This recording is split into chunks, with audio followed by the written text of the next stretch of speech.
Hello everyone, how you are doing?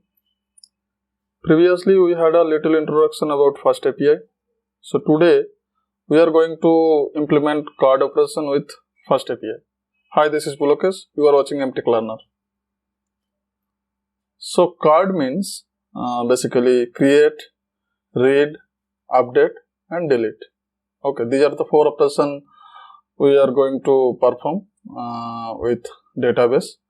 And those operations are being represented as a HTTP point of view. It's called post method, get method, put method and delete method.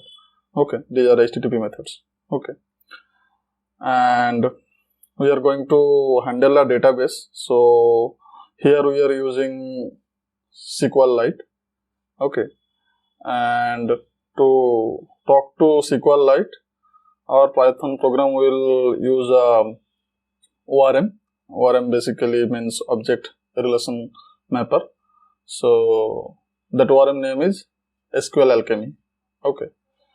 So initially I was planning to implement it live, but then I realized that it will be a very long video in that case. So therefore I just created the whole application and post it into my Git repository.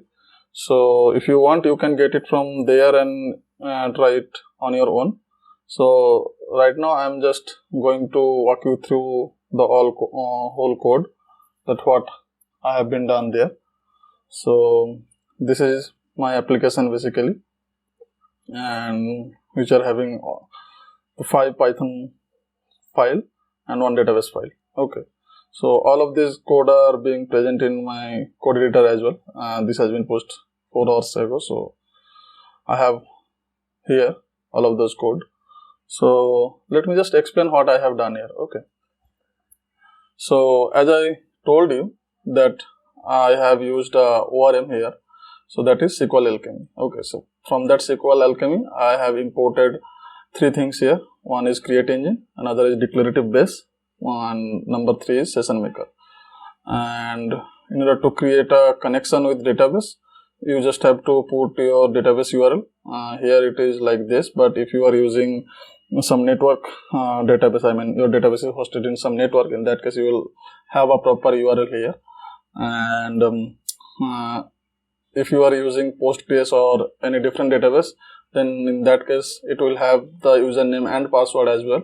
So while you are making the connection or creating the engine, you have to pass those information here.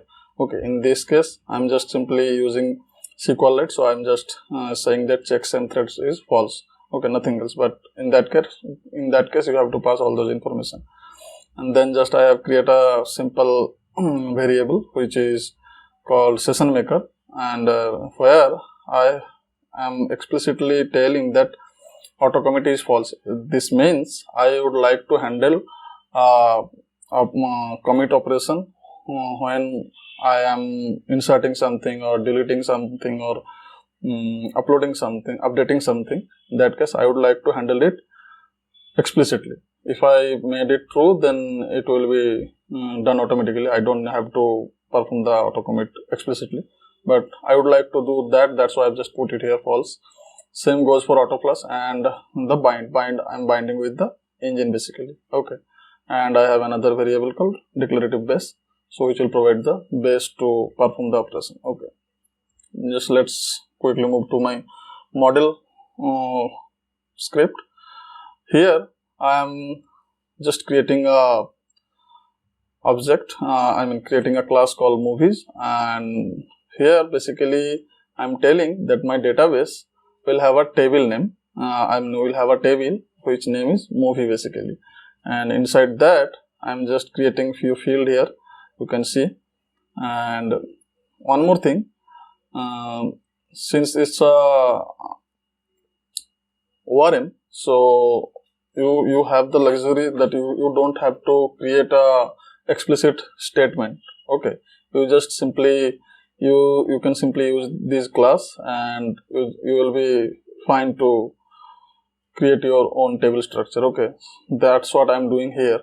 You can see that I'm just simply calling the column class, and inside that I'm passing all the constant I need to provide or I need to have for a particular column. Okay, in this case, if you can see id column, I would like to set it as a primary key, so that's why I'm telling that primary key equals to true. I also would like to have it auto incremented, so that's why I made it true.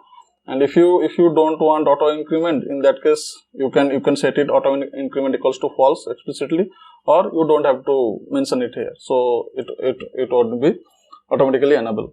Okay, and then whether it is nullable or not, so all those constant I have put it here.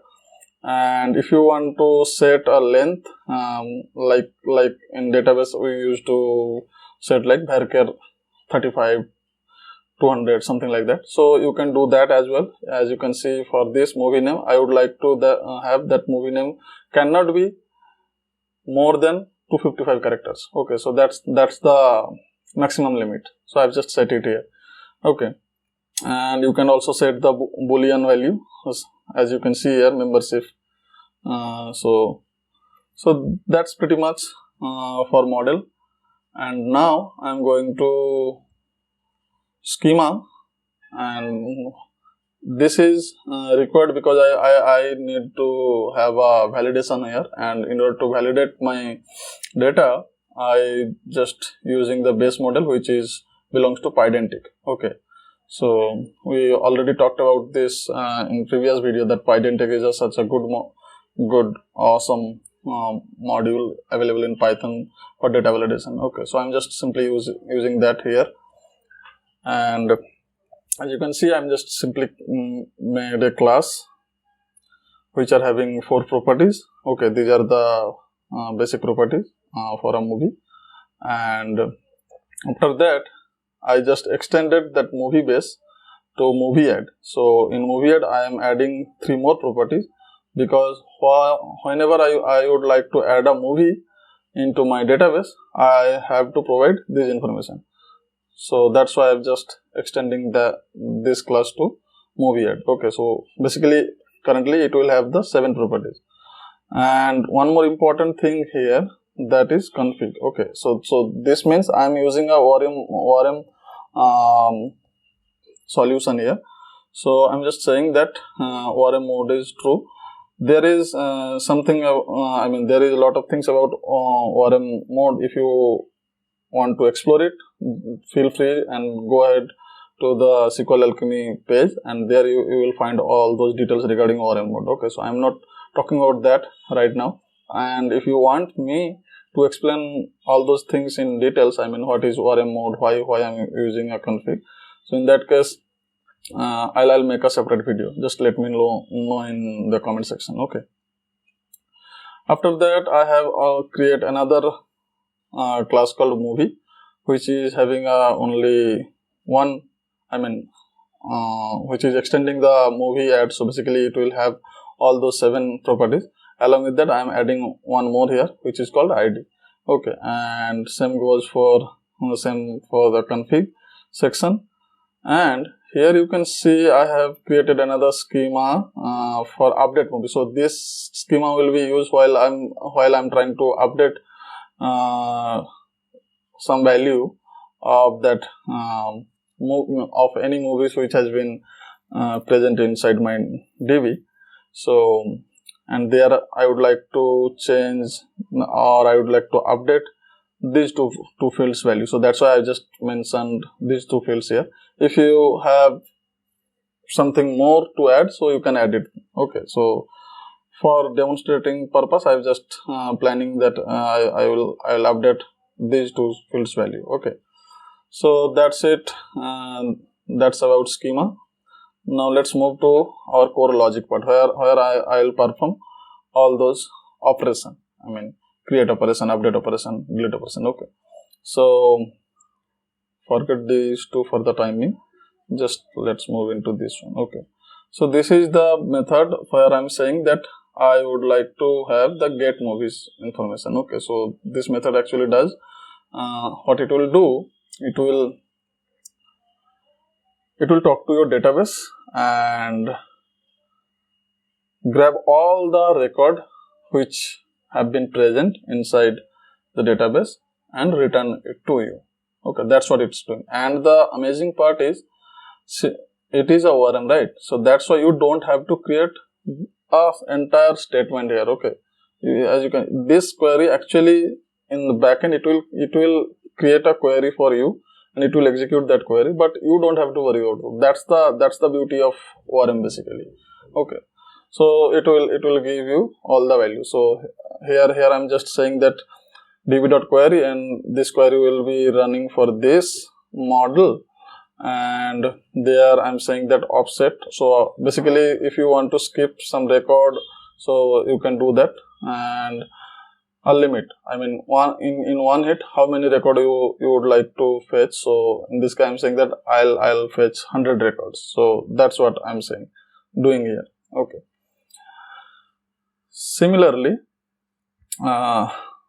here I am getting all the record, but what if I would like to have a record for a particular movie ID or a particular serial number? Okay, so in that case, I mean, like we used to do select star from this table, and where movie ID is this. Okay, so something like that.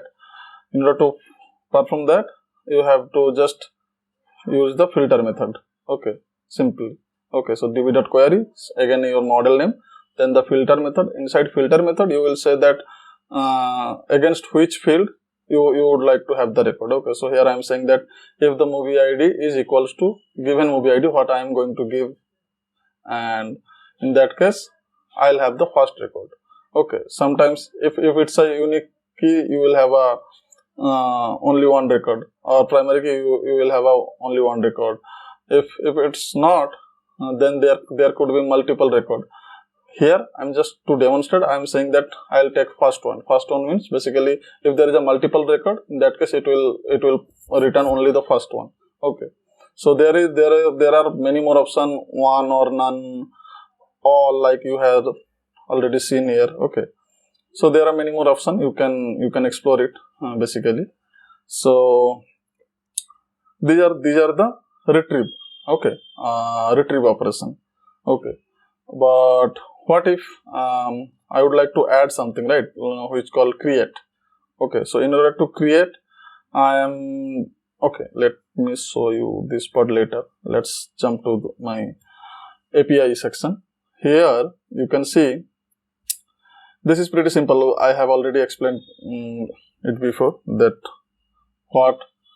how you can initiate a fast API. So that's what I'm doing. But apart from this, there is something I'm also doing here, which is called, I'm just import the session path here, and at the same time I am importing two more things. One is called depends and another is called HTTP exception. Okay, so and apart from that, all those scripts which I have been created, so those are dependent, I mean this API is dependent on those, so I'm just simply import those script here.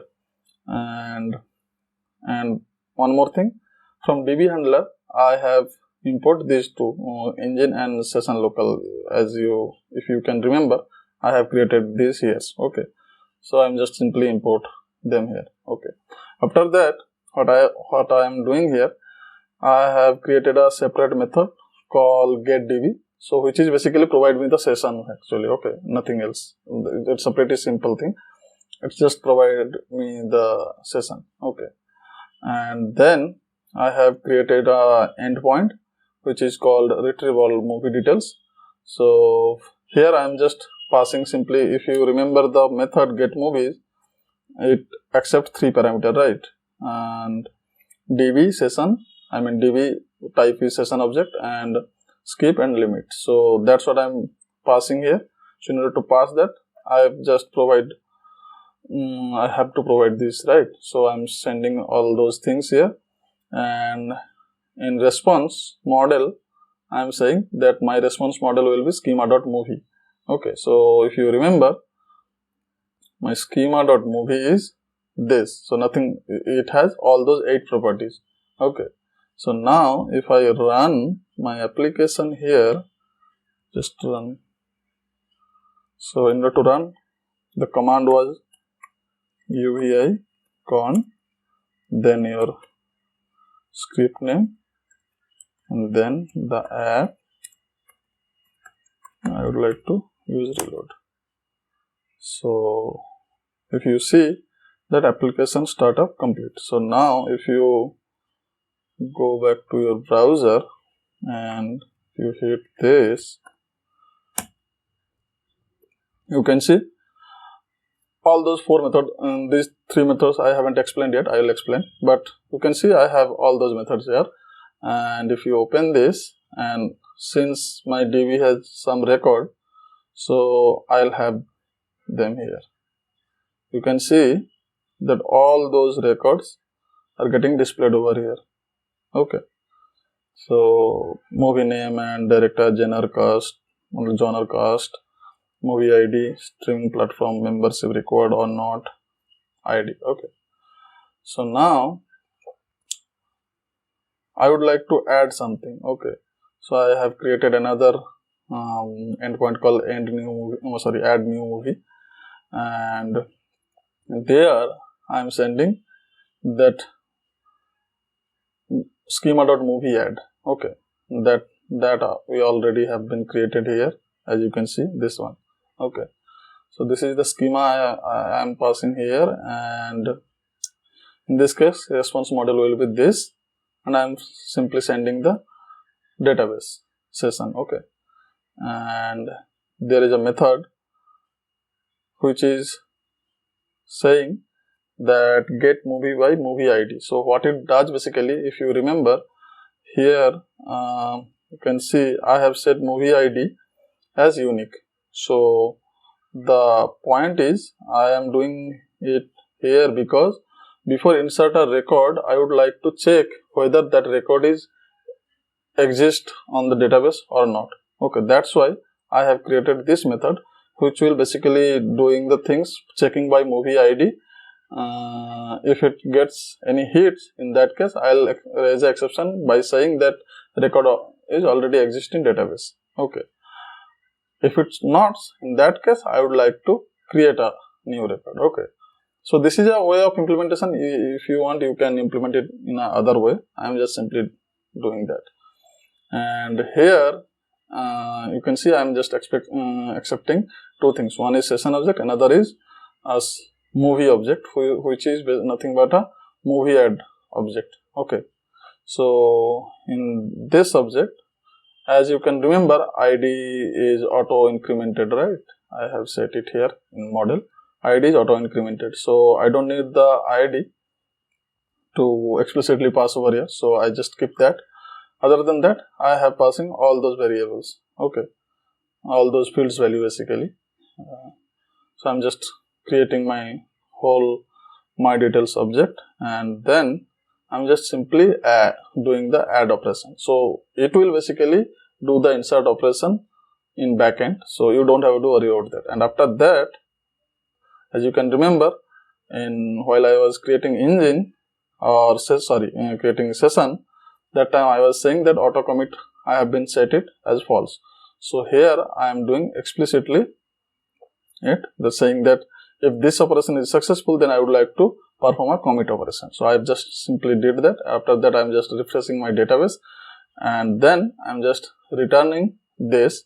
What it means, basically it is saying that my record which has been inserted to the database, that will be shown here. Okay, that will be returned from here.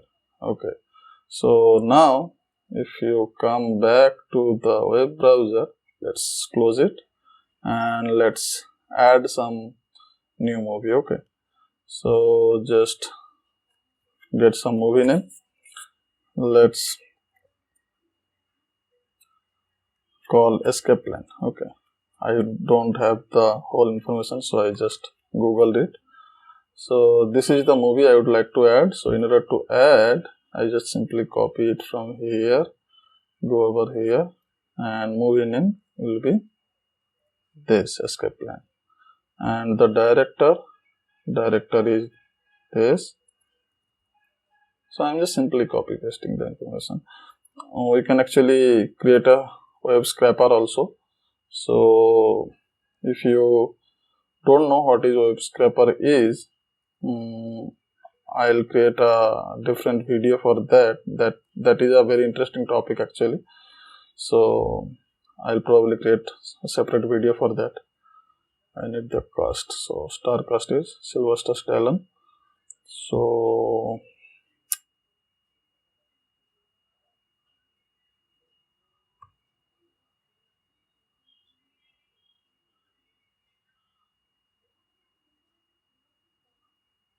what I am doing here.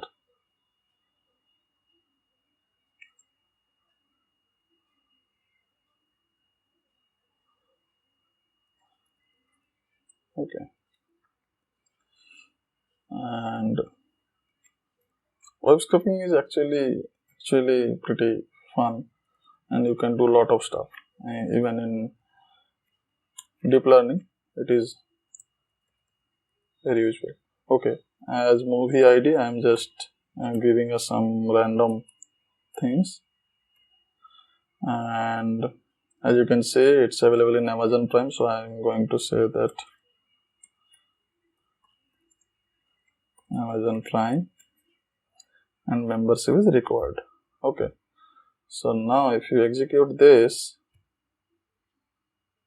you can see it is saying that in response I am sending this. Okay, so it's saying it got successful. Okay, so just to cross check, you can come over here and you can again execute the get operation, and you can see that our escape plan has been added over here. Okay, so now let's get back to our next method called delete. Okay, so what if okay, before delete I would like to discuss update. Okay, here I'm simply created a method, and the main thing is before updating that record, I'm just simply checking it by ID. Okay, so in this case, when I'm going to update the record, I'll ask the serial ID. I mean, basically the ID. What is the ID for that method? So with respect to that ID, I'll update the record details. Okay, so that's why I'm checking it by using movie ID.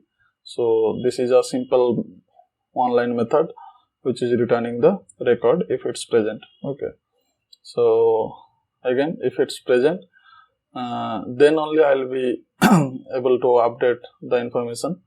But if it's not present, so there is no point of view of updating the record. Okay, so that's what in that case I'll raising this HTTP exception. Otherwise I'll go for update, and in update I am just simply doing the filter operation first to track the record actually.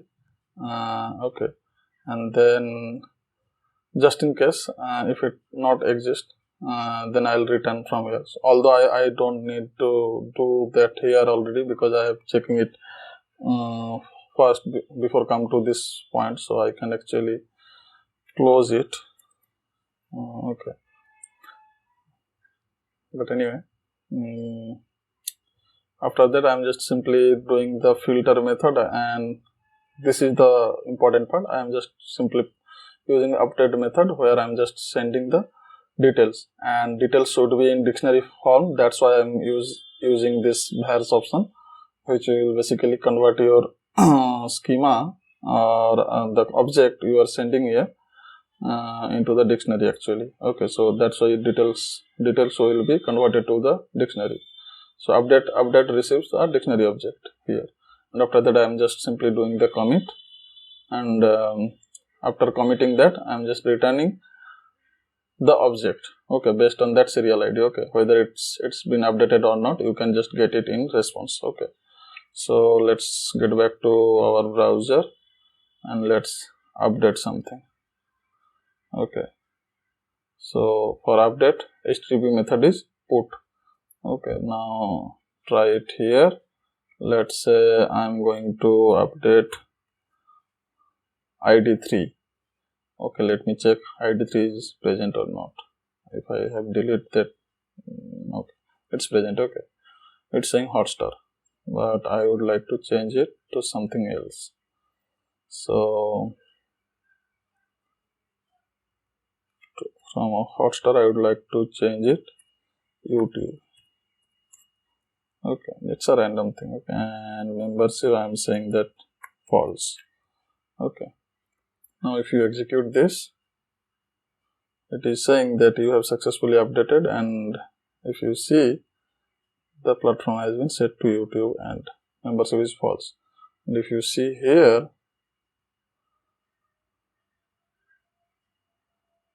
you can see Hotstar and true. So if I execute it again, then you can see it has been updated. Okay, so my update method is working fine. Now finally I am going to delete.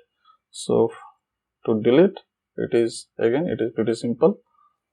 What you have to do, before delete, you have to check whether record is present or not, and if it's present, you just have to call the delete method or whatever method you have implemented. And here I am just taking DB session and the ID, so the primary key basically. So I'm just simply filtered it, and after that I'm just simply firing the delete query. Okay, and after that commit. There are two sessions. There are session response and some kind of flag is present here, so you have to refer the documentation to get all of those details. Okay, now just simply doing the commit portion here. Let's get back to the browser, and if you do this, just try it out, and let's delete that number 3 record. Okay, so let me see, it is present here, right? And it is saying that movie name is 7. So now if I execute this, it's saying delete status is success. So I just simply returning that JSON actually. If you see, I'm just simply returning that JSON. So it's a delete status success. So if I execute this get again,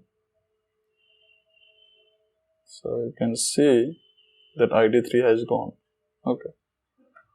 So this is the whole thing. So I hope you have liked it, and again you can practically download all of this code and you can run it. It is ready to run basically. So that's it, guys. Thank you, thanks for watching, and kindly subscribe my channel if it's found helpful to you. Thank you.